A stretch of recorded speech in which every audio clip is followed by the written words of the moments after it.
Ladies, how would you like to spend the weekend with 250 other female grapplers? Well, guess what? You can do just that. Check out rollmodelswanted.com. That's ROLL modelswanted.com and use code CHOKE50 for $50 off your 2026 Role Model Women's Only Grappling Camp in Indianapolis, Indiana, running July 10th through 12th, 2026, put on by our friend AJ Klingerman and the crew over there. Jen, are you calling me? No. It says you are. That's crazy. That is crazy. Well, I'm sorry, I'm going to hang up. What just happened? That was weird. Okay, I'm sorry. All right, are we recording again? Yeah, we're good. Yeah, we're recording. Okay, I'm so sorry. Done. Dang on it. Sorry. All right, so.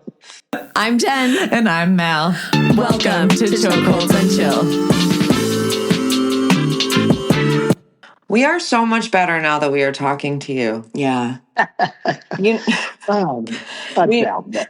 I'm so excited. I have so been looking forward to this call For like a decade. at least. No, I know we since postponed it once or twice for something. I can't when we remember. first postponed it, that was supposed to be on my birthday. Aw. And I was hoping for you to sing to me, but so we'll just have to do it on my birthday next year.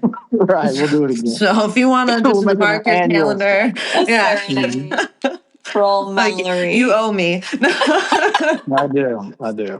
No, we are Too funny. We are happy to have you though, and we are happy that you are healthy. Yes. Thank you. I appreciate it. I'm happy to. Yeah. We've been talking a lot about your wife. She's exceptionally pretty. She is. Yes, we have girl crushes. For sure. I was reminiscing on Costa Rica, not this year, but last year when I first met you guys. And I remember after I first met your wife, I was like, Shawn, she's hot. She's way out of your league. And you were like, I know. Tell me about it.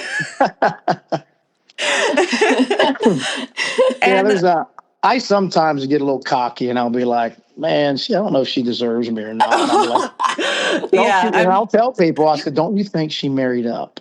And not one person has ever said yes. Not one. Not even the kids? No, the kids are like, nah, Dad, you're lucky as shit. And I'm like, damn it. Well, at least they're not lying to you, you know? The only one that would agree with me would be my mommy. Oh, That's My a mom would be like, boy. I'm a mama's boy. And she'd be like, oh, everybody's lucky to have you, honey. Yes, she raised you right. oh, that is so sweet. So we have a lot of questions about your like growing up and everything. So Yes. since we're talking about you being a mama's boy, let's talk about like your roots and stuff and your family. So you're from Nashville, right? Born and raised? Not at all. Not even. Ooh, let's talk. Oh man, okay. Information wrong. You tell me where you're from. Tell me your life story.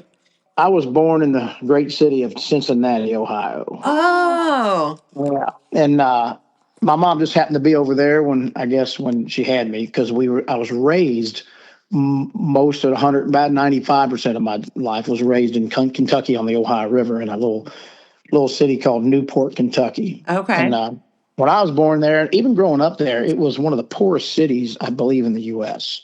Oh, wow. And we grew up pretty poor. We lived with relatives sometimes just so we could, split the rent and stuff, I believe is what Mama said. But, my dad was around till I was about 9 years old. And then she got rid of him, which was the smartest thing she ever did. And I love my daddy to death. He was a musician. He was married 6 times.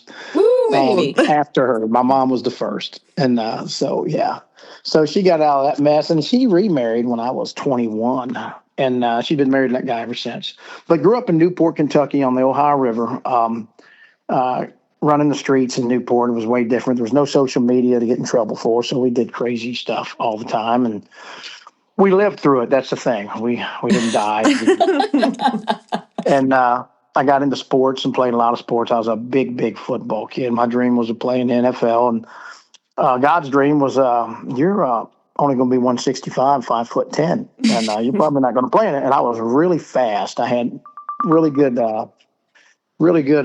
speed. pretty much. But other than that, I could have played some. I had some college offers from small teams to play football, but I tore my ACL my senior year. But all through that, I played music all my life since I was 5. My dad was a country singer. We lived in now we did move to Nashville when I was a year old. My dad played on the Opry. He was a drummer. He played with a couple of artists. Played with Barbara Fairchild, who was an old school country Opry member, and so we lived here until about, I was born in 71, which means I'm very young. Yes.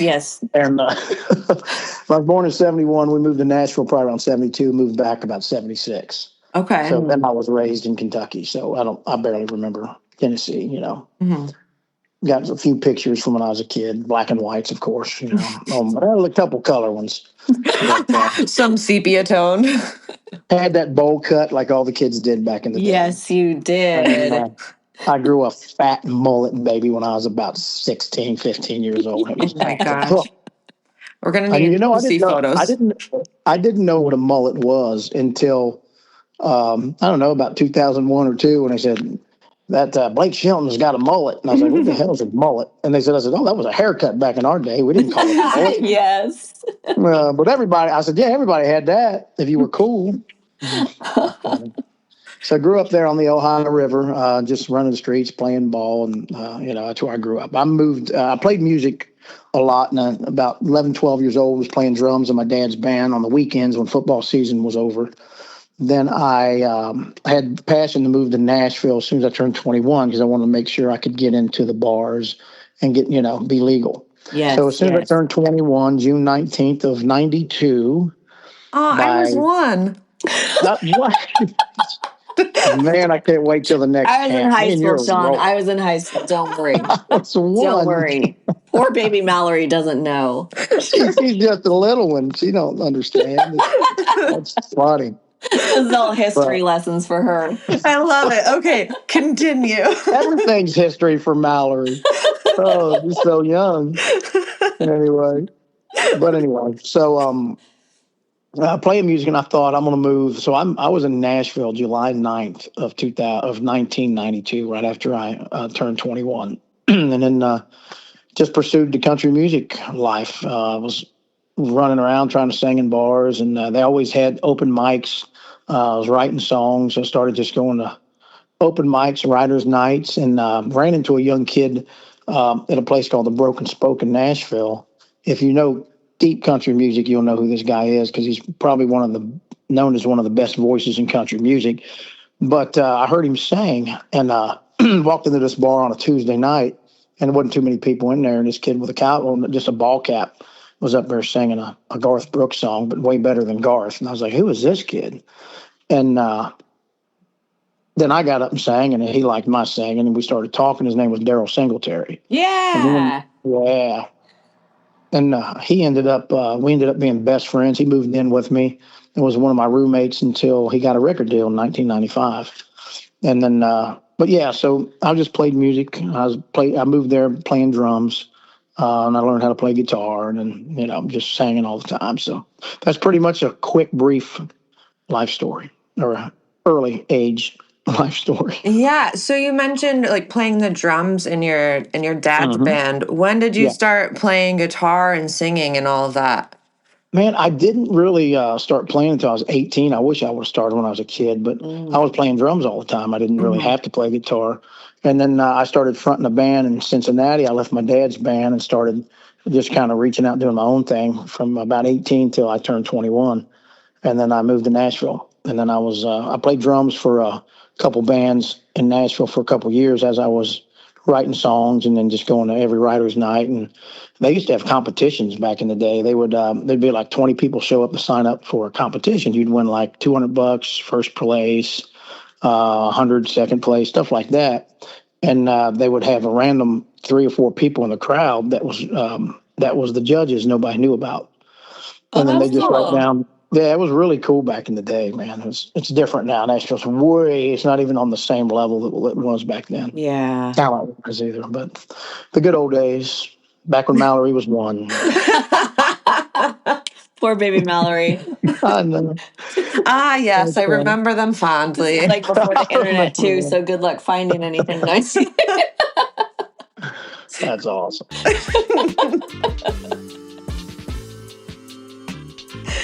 Oh my goodness. Okay, so let's talk about how jiu-jitsu became part of your life. When did you first find it? How did you get there? What made you stay? So I always had this drive in the back of my brain to be the fastest, strongest, toughest, right? Even in high school, I was working on trying to be faster. Man, we were in street fights all the damn time. So I lifted weights. So I lifted so I could be stronger, thinking that would help me fight. And, when you're stronger, you can fight better if you're fighting somebody who don't know how to fight, which I didn't know what fighting was until it was about 1997, 98, late 97. I went back home, and one of my friends used to cut my hair, and he was a black belt in Taekwondo, and he did Kali and Eskrima and all that stuff. And he had a picture of this old man with a red belt on, and he had a picture with him smiling. I said, "Who's that?" He goes, "That's Elio Gracie." And I said, "Well, who's that guy?" He goes, "Man, you haven't heard of the UFC?" I was like, "Nah, not at all. We're still on VHS." Have you ever seen a VHS tape, Mallory? Yes, I have. Me and Jen knows what they are, but tell the fans though. Sure. Hey, no, be kind, rewind. I remember. Oh, right as Blockbuster's closing, Mallory knows. Mallory knows now. Yeah. Anyway, so he said, "Man, you need to go to Blockbuster and rent UFC 1." I said, "Okay." He goes, it's ultimate fighting. It's all these styles of fighting they put together, and they all fight and see who the best one is. And this guy's son, his name's Hoist Gracie, he beats up everybody. I said, "Really?"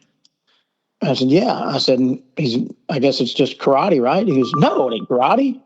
I'm like, "Okay, it's not karate." You guys still there? Yeah. Yep.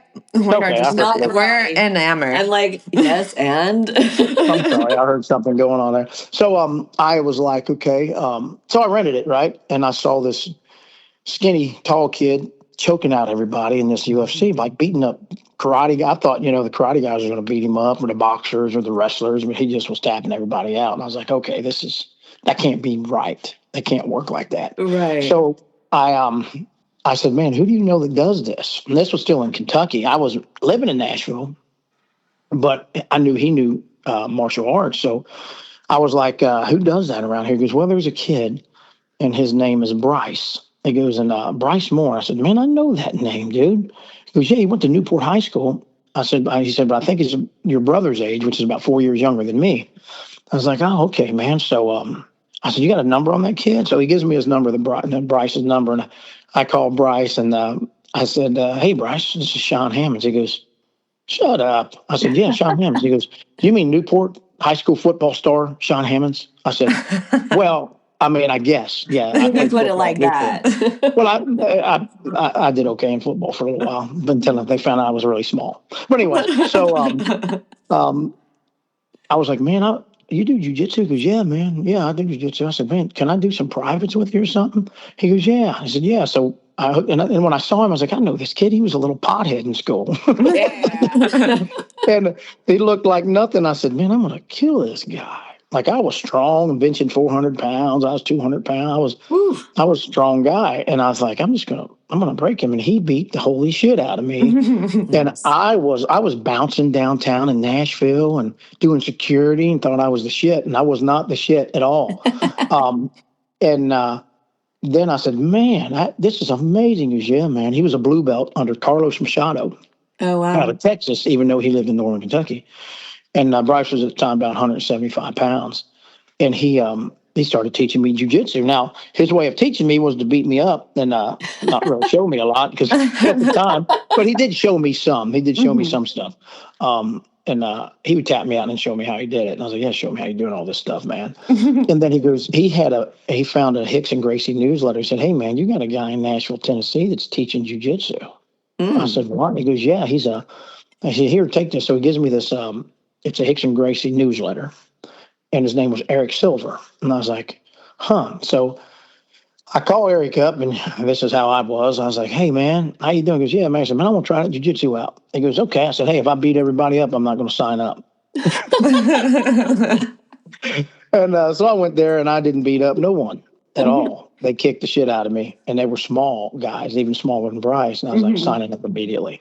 And then when I saw Eric, I said, I know this guy. I did a demo. He's a producer. He also wrote a song called what's that song called? Without You by the Dixie Chicks. Yes, I know that song. So he was a big songwriter that's and a player. great one. He played with Keith Urban and all these people. And I remember in '94, my manager took me to him, and we did a demo in his studio. I said, "Are you the Eric Silver?" He goes, "Yeah, man." He goes, "I kind of remember you." So we become best friends. He's still my best friend today, one of my best friends, and he got his black belt under Hickson Gracie, because we were under Hickson for a while. And that's where I started. Is Anshin Dojo is where we started. And then there was a young kid that I was going to this gym, and I was working out in powerlifting, and they had a carpet floor for the aerobics class. And my buddy ran the gym, so at 10 o'clock when they closed, he would open it up for me, and I'd come in and I would just show them what I was learning from Bryce. And then this is before I found Eric. And then so this young kid named Ed Clay was coming in there in the gym, and he said, "Dad, this kid's a wrestler and stuff." I said, "Hey, how you doing, Ed?" And I met Ed. Ed was like 16 years old, just a high school wrestler. And I tapped him out a few times, and he was just blown away. So he started doing jiu-jitsu with me. I got him into jiu-jitsu when he was young. And that turned into Nashville MMA and everything. Oh. Ed, you know who Ed Clay is? I don't, but... You ever heard of him? No, I think he's got to be before I started learning about Nashville MMA. I've only been doing jiu-jitsu for 8 years, so... Yeah. You know. Ed, Sorry, I got Ed Ed. in jiu-jitsu, and now Ed started Nashville MMA. Okay. He owned Gameness for a long time. Okay. Sold Gameness. He owns CPI, who sponsors me. Cellular Performance Institute that does stem cells down in Mexico. They are also in with the UFC. So if you're watching the UFC and you look at their big, you'll see commercials, and then you'll see on their big screen CPI. Yes. Right. So a lot of people go down there to get stem cells in Tijuana, fly into San Diego. But Ed's the man, dude. He's one of my best friends in the world, like my little brother. He's about 10 years younger than me. But nice. He started. I got him over to Eric's with me when I met Eric. And then around 2001, he decided, he was 18. He said, "Man, I'm going to open up a gym." I said, "Okay." So he starts Nashville MMA. Opens up Nashville MMA. We brought in a black belt named Luis Paul Harris, who's still a good friend of mine today. And he was there for a while. He gave me my purple belt. And at that time, I was like winning everything. And trust me, when I say everything, there was a tournament once, twice a year. Yeah. Back then, there wasn't too many. It's not the same. Yeah, but he would take me to Atlanta to fight all of Jacare's guys. Oh, and, wow. I could hang with all them guys. I was just a little older, but I fought Tarsus Humphreys. I fought all these black belts. They wouldn't. Well, I guess they were purples and browns when I was coming up too, because I was the same belt that they were. I was just a little bit older. I started jiu-jitsu at 28 years old. Okay. Well, I was already a touch older than most people when I started. But and some things happened, and we changed affiliations, and we went under Team Lloyd Irvin, and that's when I really, no disrespect to anybody else who's taught me jiu-jitsu, but that's when I learned concepts and how to train and how to drill and how to get good. We were depending on going under another person, and I wanted to go under this other person. And Ed said, "Hey, let me fly you out to roll with this kid named Mike Fowler."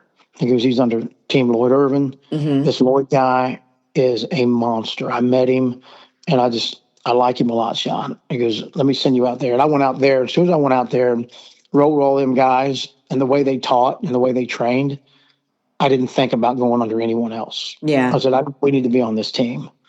So Lloyd's the one who gave me my brown and black belt. Nice. Okay. And taught me how to train, taught me the concepts of how to compete, mindset, and all of that stuff. And that's what I just try to do to all my students, and do it the same way. Now, of course, I don't do it on the level Lloyd does. Lloyd's, it's different over there, man. They train like 8 o'clock to 10 o'clock, and the room is just full of monsters. If I did that here, I'd lose students. Yeah. You know what I'm saying?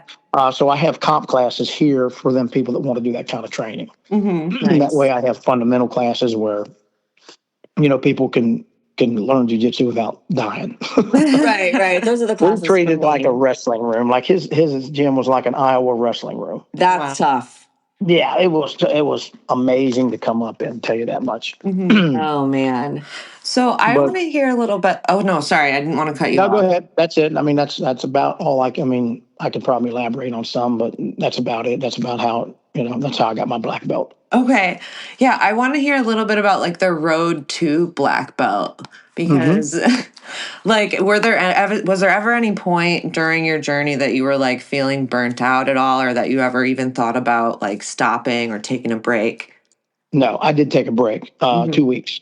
Yeah. But for a slight but only injury. because I felt like when I was under Luis still, and he gave me my purple belt. So I was training, and my best training partners were two big blue belts that were under Luis, and I beat them all the time, right? And this one week, I just had a tough week, and they were pushing me hard, man. I was struggling. They weren't tapping me, but all of a sudden I'd get a guard and they'd pass my guard. They'd sweep me. I was like, I'm having and he goes, man, you're just kind of, you're burnt out. I said, well, I got that Arnold Classic coming up.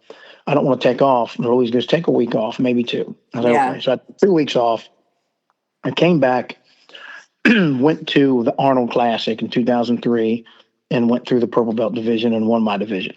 Nice. And I was like, I didn't think I was going to win because I just wasn't training well. And so I won that. And then he gave me a stripe, and then another stripe, and then another stripe. As we kept going, I kept winning. And I won the Helson Gracie Nationals, and then the Arnold again. There wasn't, like I said, there wasn't many tournaments to go to. Yeah. The Pans was out in California. I went to the Pans one time as a blue belt in 2002, excuse me. And it was in right where it's at now, in Kissimmee, Florida. And I'm like, excuse me, goodness. And I lost my first match 2-0. And that's when I thought, man, this is tough, Yeah. But I love that kind of stuff, man. The more my head got beat on, I like that. I don't know, I got issues. But we all I do. love that tough grinding, man. And people ask, why didn't you get in MMA? I said, well, MMA was illegal in Tennessee. Yeah. Like, why do it? I couldn't try. So my goal was to just be a black belt and just try to win tournaments. Yeah. And when I was a purple belt, I was winning a lot of no-gi tournaments. To me, that was a lot. That was a lot easier to me. The gi was harder. The grip systems were, you have to have really good grips, and you have to learn that stuff. You got to learn where to grip, when to grip. That's what Lloyd and him taught. So no-gi came easy. I was athletic. I was strong. I trained with so many wrestlers, and my wrestling got real good. So I would just take everybody down, and I won the Extreme Grappling Open. Was James Klingerman ran a tournament called the Ego, and he would have pro divisions. And I remember winning a couple of them and winning money. Nice. In no-gi. So to me, no-gi wasn't as hard as the gi. So I'm one of them guys that be comfortable in uncomfortable situations. So I started training in the gi more because it was harder to me. I could take the gi off, and then I was just really good at no gi. So I just kept spending a little bit more time in the gi, and then I won the no gi Pans in 2009, training in the gi 80% of the time. Oh, there you go. You know what I'm saying? At black belt. Of course it was a master division, but it's still, I ain't saying I'm an adult champ. By the time I got my black belt, I was way out of the adult divisions. Yeah. Yeah. And so still hard to win. Anybody don't think so, wait until you're that age and go try to do it. Exactly. You'll find out. Mm-hmm. Yeah, people like master division. Well, go do it yourself then. Yeah, nobody's going to do it. They're just going to talk shit because you can do that now on Facebook. You'll say things on Facebook that you would never say to my face. So isn't it wild? Ain't it crazy? Because you'll get slapped upside your damn head. Because I'm an old school guy. Yes, you will. I'll give me old what for, as Andy Griffith would say. That's what I tell the wife. I'm gonna give you the what for. Stop it. You're gonna give her the what for. Yeah, right. Yeah. She's gonna give you the what for. She will. You'll be making her a sandwich. She beat the hell out of me. I like to talk tough when she's not around. Hopefully she don't listen to this podcast because I'm going to be in some trouble. She's going to be our next guest. So we'll have Damn her it. listen to this and then be Damn it. like, so what is your response? So what's your rebuttal?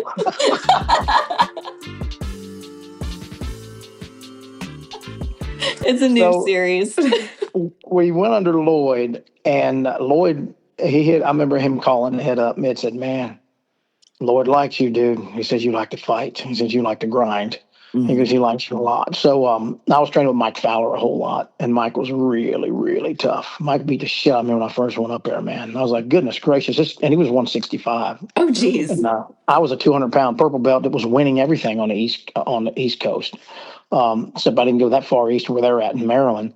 And then when I did, he kicked my butt pretty good. But they got me good, and then Lloyd gives me my brown belt, right? So I get my brown belt. 2006, probably I think around February. We just had a new baby. Colton was born December 30th of 2005. Oh my goodness.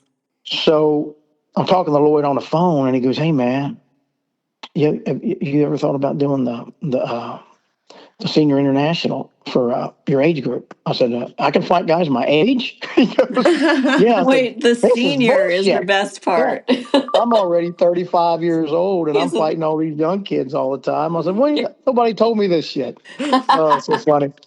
But they had the senior national international, which pretty much turned into the master worlds here. But they still do have the senior international in Brazil. Oh, so, nice. I come from, I'm poor and shit. I ain't got a lot of money. And he goes, yeah, you ought to go to Brazil. And I said, really? Just go to Brazil? I've never been out of the country. And he goes, I'll tell you what, get to take his number down, call my assistant. We're going to buy you a plane ticket and sponsor you for Brazil, to go to Brazil. No way. And I'm like, all right. So I talked to my wife. The baby's now about 8 months because that's in July, end of July. And she lets me go. And what an angel one. My white ass flying to Brazil all by myself, not knowing what the hell's going on, not being able to speak the not language. Like a Portuguese.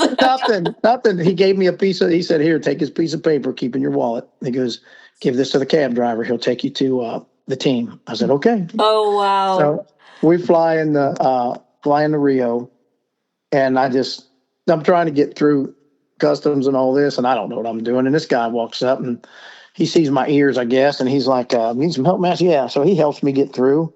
And we end up being really good friends, and he's a legend. His name's Amal Eason.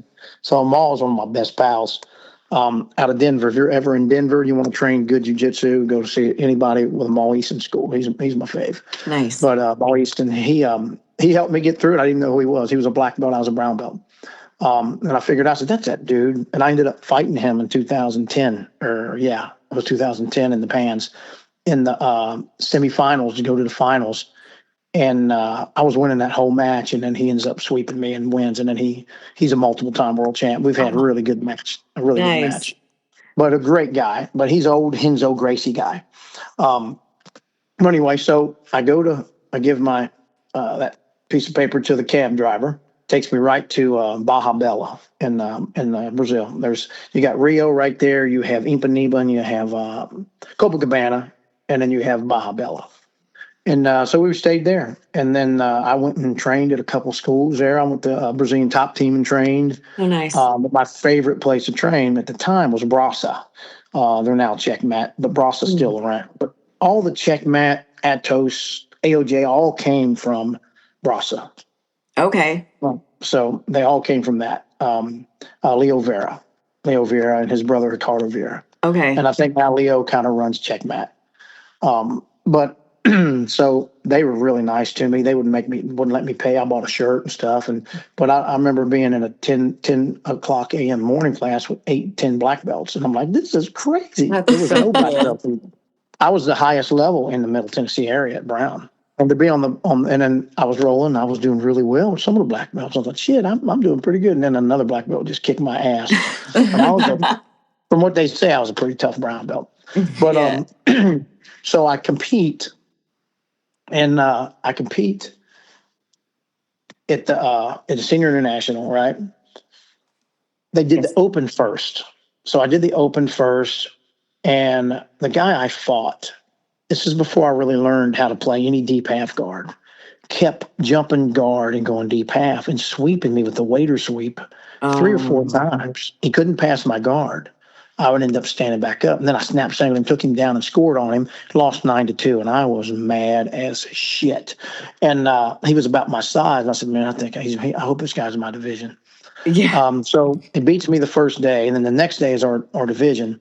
I win my first. One guy didn't show up. Then I win my second match against a Brazilian. And then I fight this guy again. And this time I pull guard on him. And I swept him. Nice. And he gets to that damn position again. He sweeps me. And then he tries to pass. I get up and I take him down. And then I never let him get back to the position. But what I found out is they didn't give me takedown points. So he beats me 2-2, 2 advantage to 1. And there was a couple Brazilian guys that got to be friends with me at the Brazilian top team, and they were kind of trying to coach me. But I didn't speak the language. Yeah. And, so I ended up losing that match. That was Robert Drysdale's #1 student. Oh, geez. Right? So there's a video of me fighting him, and I have some of my Americans, look, Shawn won that. They didn't give me his takedown points.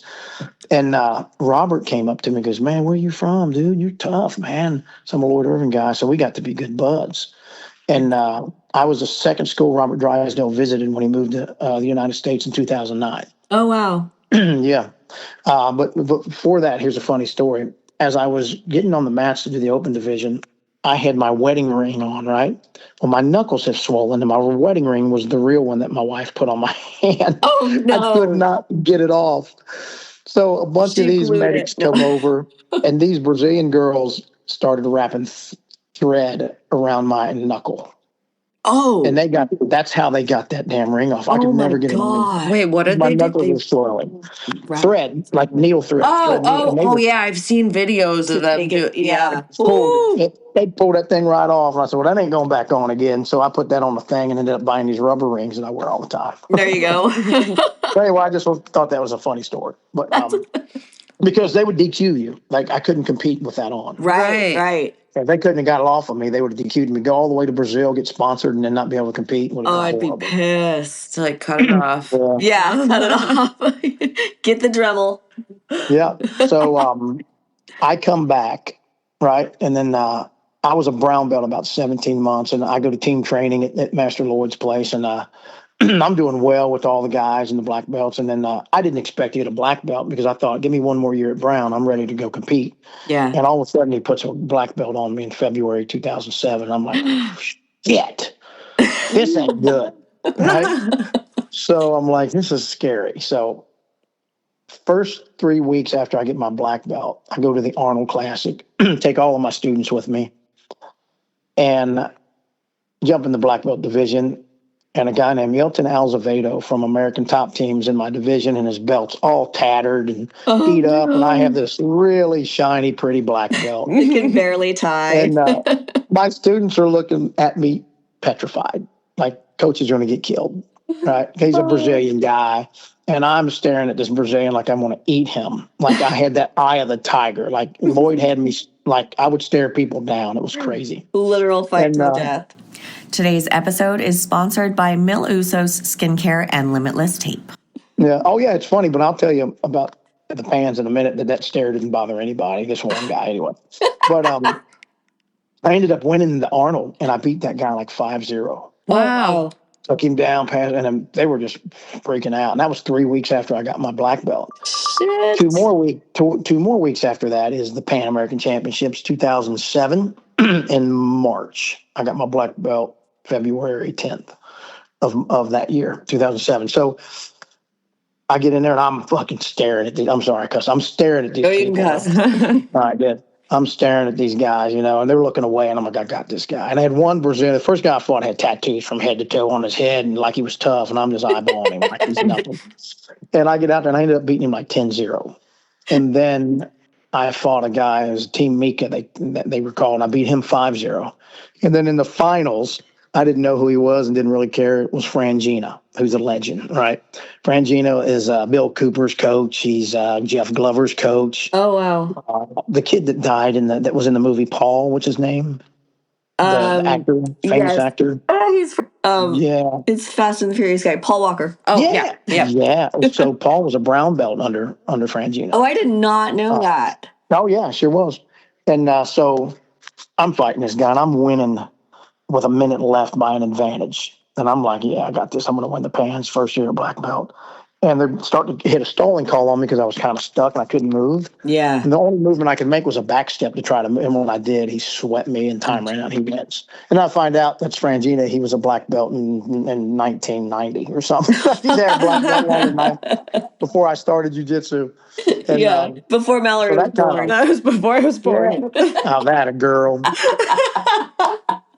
And that kind of started me on this hunger for just competing and people figuring out, because people started knowing who I was before the internet because of, you just have to win a bunch of stuff. Fuck yes. And I was just doing well as an older black belt, and that's all. And then, but the people that always made me feel like I didn't know jiu-jitsu was Lloyd and Robert Drysdale. They could beat me like a drum. Nice. And I could never figure out how they could do it because many people couldn't do that. But they just tore me up. Have you figured it out yet? That's my story. That's my story.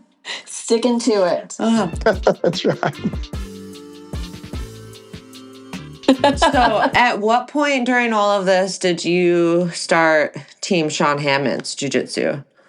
So that all came as an accident, man. I didn't mean to start it. I was I was a purple belt. I just won the Arnold. And I went home to Kentucky to visit. And I wanted to find a place to train. And there was one school in Batavia. Oh, no, I'm sorry. What was it? It was in, I think of the name of Ohio, Anderson Township in Ohio. I'll think of the name of the city in a minute. There was a school there, and there was a guy teaching who was a blue belt under Pedro Sauer. So I found the school. I went up there and visited. And he was like, yeah, man, you come in and take class. Man, I was just checking it out. You mind if I come tomorrow? I said, yeah, they didn't know who I was. And I went in there and I had a purple belt on, and their eyes were like, oh my God, you're a purple belt? I'm like, yeah, because there wasn't many of us. Yeah. And then, so, you want to teach? I was like, no, not at all. I want to take class. So I took class, and then I rolled with them, and I was, doing really well with them and kind of playing and stuff. And they were pretty good. And then shortly after that, I got my brown belt. And I went back as a brown belt, and I got to be good friends with the guy I was teaching. He got his purple belt from Pedro, and his name was Craig Wallace. He was my first affiliate ever. And that's cool. So I came back as a brown, and he was having trouble with that association. Mm-hmm. He said, hey, man, I learned more from you than anybody. Can I go under you? I said, man, I'm a brown belt. I don't know what that means. So I hit up Master Lloyd. I said, Lloyd, I got a team down here if you want them on the team. I said, he goes, nah, man, I ain't looking for nobody to be on the team right now. Dude, you start your thing. I said, what do you mean start my thing? He goes, make you a logo. I'll sign everything you need. Start your team. Oh, wow. Okay, so I had an artist. You see that? You've seen my patch of that wolf-looking beast thing? Yeah. That's what the guy drew, and I was like, that's amazing. I'll take it. And so I did that, and they went under me as a brown belt. Amelia, Ohio. Sorry, that's where it was at. And just right outside of Cincinnati. And I would go up, and I'd do seminars, and then that's it. They were my first affiliation. That's so cool. But we didn't even have a team Shawn Hammonds.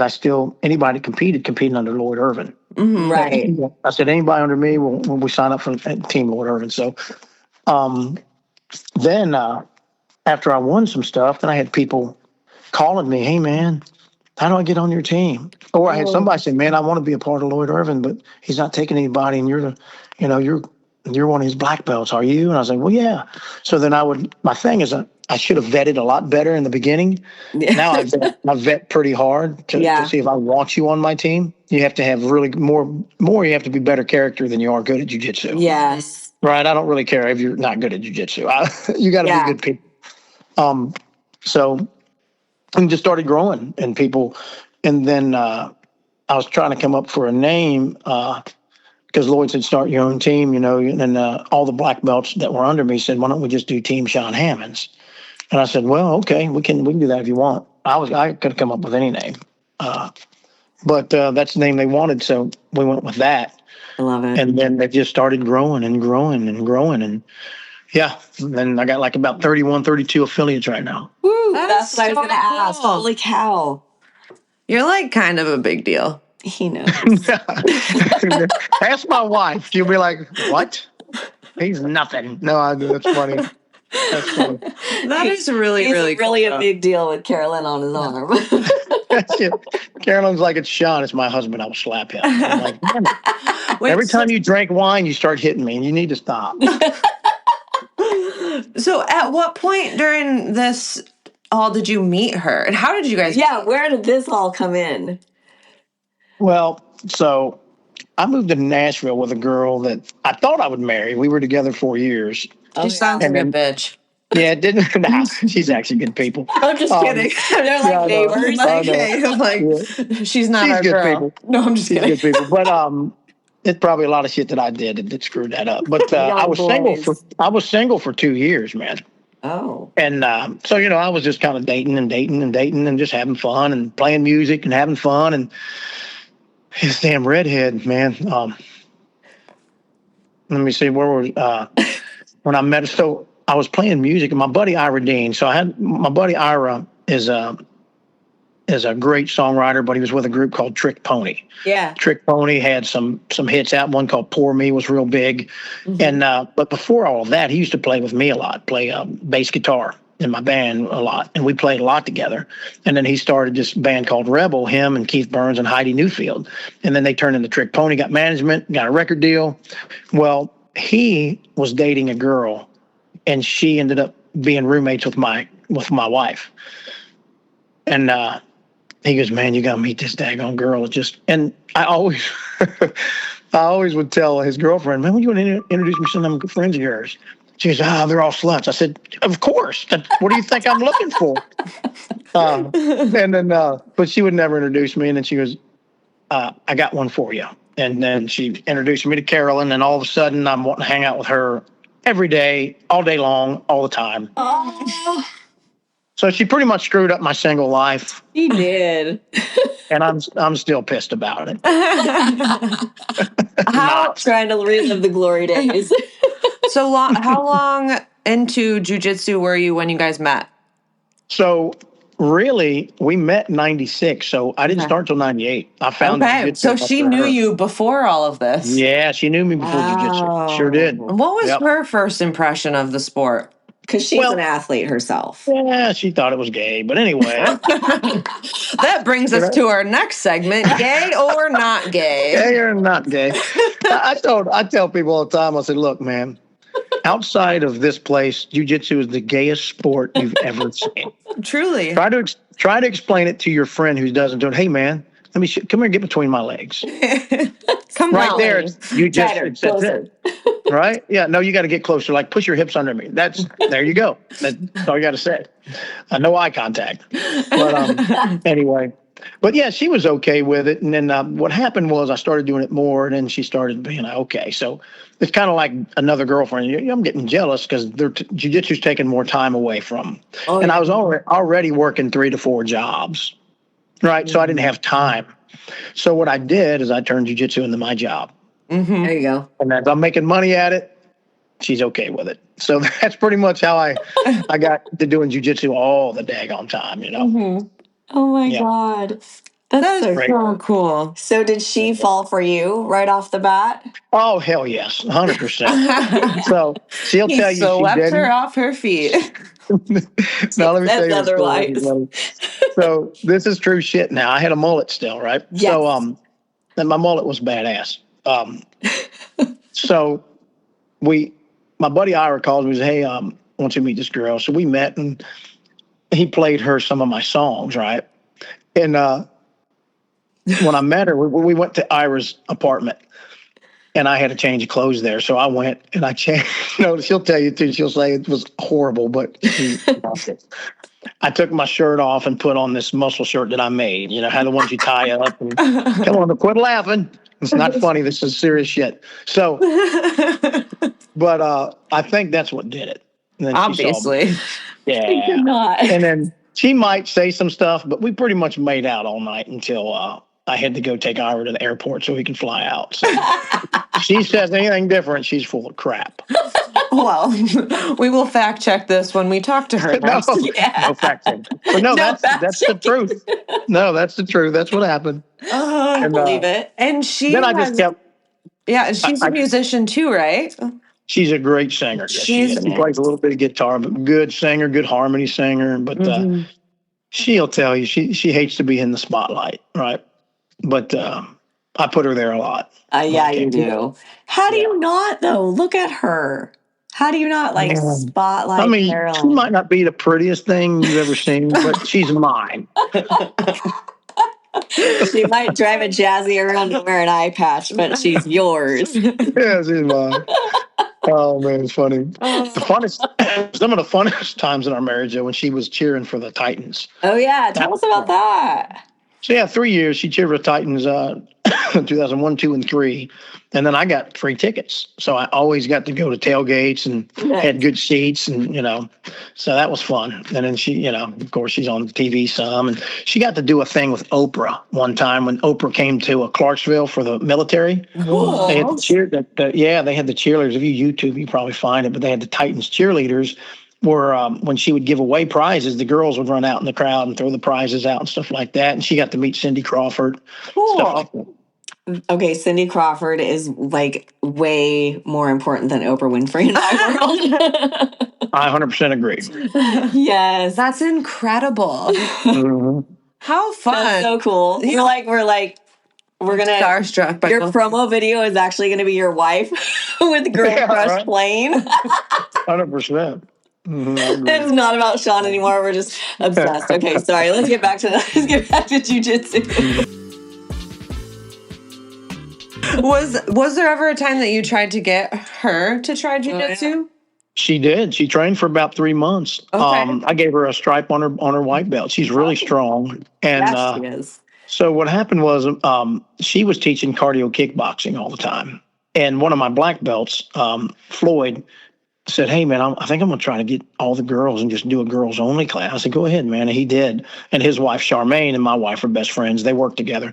And their son, Braxton, is my godson. And they got to train. And then so he just was teaching them jiu-jitsu. And once a week she trained. And then I don't think she likes rolling with other guys except for me. Yeah.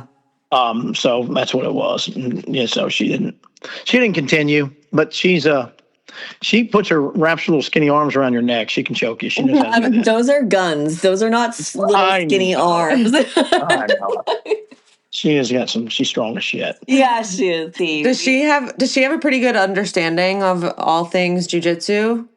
Oh yeah. She loves to watch me compete. Cool. Oh yeah. Right? If I'm competing and she likes to go watch me compete. Yes. So that's fun. That's my favorite And Colton. part. She likes to watch her son Colton too, my oldest boy, who's competing a lot now. Oh yeah, he's doing well too. I've been seeing some stuff. And he's doing all right. I just gave him his blue belt. Everybody was like, "Are you ever going to give my kid a blue belt?" And I said, "Yeah, one day." You're like, it's not good enough. How old is your son? He's 20. 20, okay. Yeah. Wait, how long has he been training? So all the kids started when they were little bitty. Yeah. And then about 8 years old, he got into baseball and then just lost interest in jiu-jitsu. And I'm not the dad to make you do shit. I probably should have made him train more, but I'm like, man, it might make them hate it forever. And I said, if I don't do that, maybe they'll come back. Yeah. And Colton came back when he was about 17. Okay. During wrestling season. So he did some jiu-jitsu, but he was wrestling. And after wrestling season, he jumped all the way in. That's cool. Yeah. I think that kids that get to like pick and choose their sport and come and go with what fits for them do better when they decide what they really want. Yeah, I agree. Badass. We have just a few moments left. Oh my goodness. So this time is flying by. Dang on it. Okay. I know. But we do have a couple of more questions. We do love to do a little bit of rapid fire to wrap up our episode. So if that is okay with you, yeah, have some questions. So, gi or no gi? I like both, man. I tend to like gi a little more as I'm older because I can slow the pace down of young guys. Yeah. But I believe 100% you should do both. There's no reason to do one over the other, in my opinion. Who do you think the gayest person in jiu-jitsu is right now? The gayest? Yeah. Eddie We all Bravo, love for sure. Eddie is gay. If not, he should be. He's a handsome man. He's a handsome devil. I love Eddie. He's a good guy. What is your go-to post-competition meal? Like before, I do pretty much, man. I don't eat. What was that question again? Post-competition meal. Yeah. So it's honey. I don't eat the day I compete most of the time. Mm-hmm. I fast a lot. And so as soon as I weigh in, I just start putting honey in my mouth, teaspoons of honey.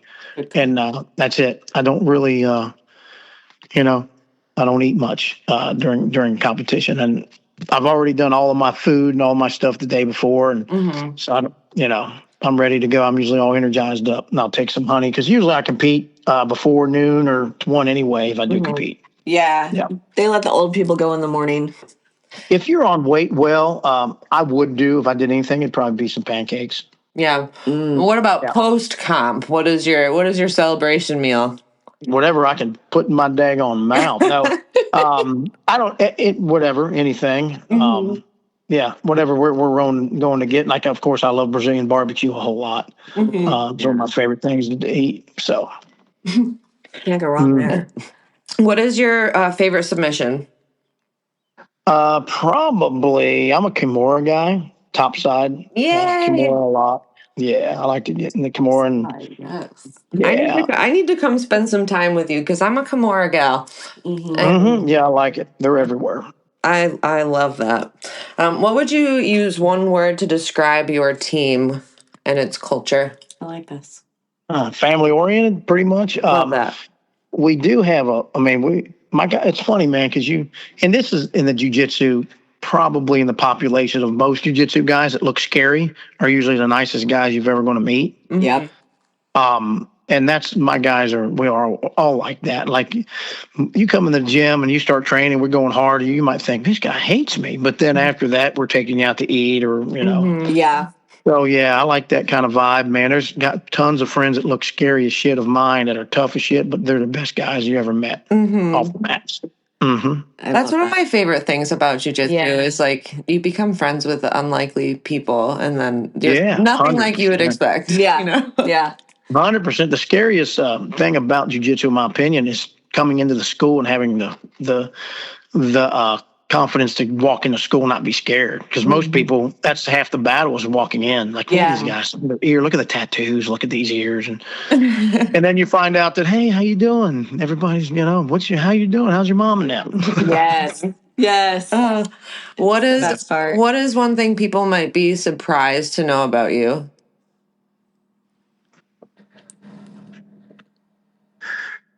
Surprised? Like, everybody's be surprised at how big of a sissy I am when it comes to a sad movie. Aww. What movie has made you cry most recently? Well, I'm a softie, dude. Ask my wife. I cried at our wedding. Oh, well, you should. Not cry at your wedding. No, guys ain't supposed to do that. No. I mean, there should be crying at things, but it's bad, man. My students know it too. If I give out a black belt, it's pretty hard for me not to cry. Oh, see, that's the promotion I want. I want my professor in tears. It's never going to happen, but no, that really does mean so much because like you said, your gym is family oriented. Yeah. People do become your family. Yes. They do. Yeah. I mean, the best part. You're with them a lot. You're trusting them with your neck and your arms and your shoulders not to break. So, but that's pretty much it. Like I've gotten better at holding my emotions in a little bit, giving black belts out. But in the beginning, man, like 15 years ago, I was a crying mess every time I gave a black belt out. I was like, damn, stop doing that. Shit. You remember the first one you ever gave out? Yeah, let me see. Man, I gave out, I do remember the first two I gave out. They're not on my team anymore. But the ones that meant a ton to me, Brian Tidwell, BT. They call him BT. He's at Nashville MMA. He came to me when he was 17. And you talk about a kid who needed something before he went to prison. Never went to jail. Nice. Pretty much saved his life, I believe, and now he's an instructor. Got a beautiful little girl he sees all the time, and he's a stunt man and runs his own program. So that's pretty proud of that. That's good. Oh, I love that.